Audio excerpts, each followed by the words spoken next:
Goeiedag liewe vriende, ek groet u in die wonderbare naam van ons koning Jesus en vandag wil ek met u 'n gedagte deel, jou gedagtes.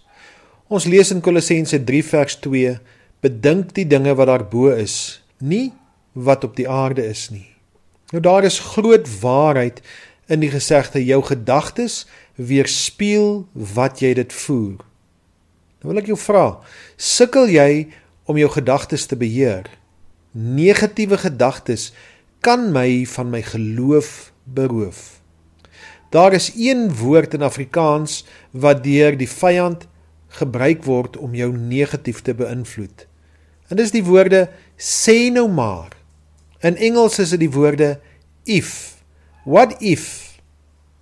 Wanneer 'n kind van God gedurig plek gee aan negatiewe gedagtes in 'n saak, in plaas daarvan om positief te dink en te redeneer, sluit hy die deur tot God se seëninge vir hom en hy sal sukkel om in geloof op God te vertrou. Indien dit jou begeerte is om die Here in al jou weë te ken, neem die negatiewe vreesgedagtes na die Here en laat dit by die kruis, want hy sal jou paaie gelyk maak, sê Spreuke 3 vers 6.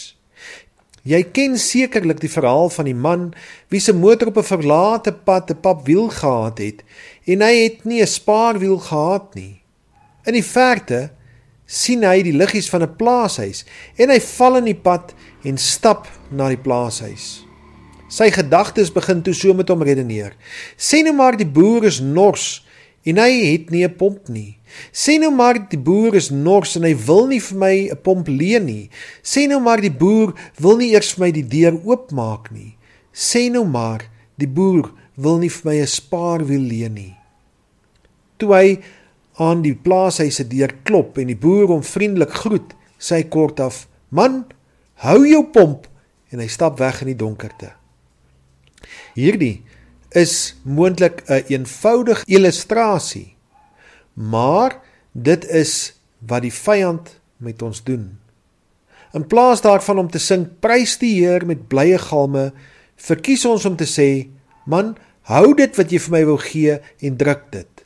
Die keuse lê by jou en my wat ons daarmee wil maak.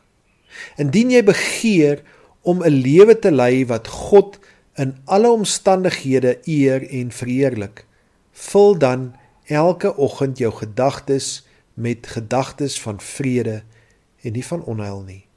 Kies om God te glo en vertrou hoe donker alles ook al om jou skyn. 'n Kind van die Here moet elke dag sê, hiervoor dank ek Jesus.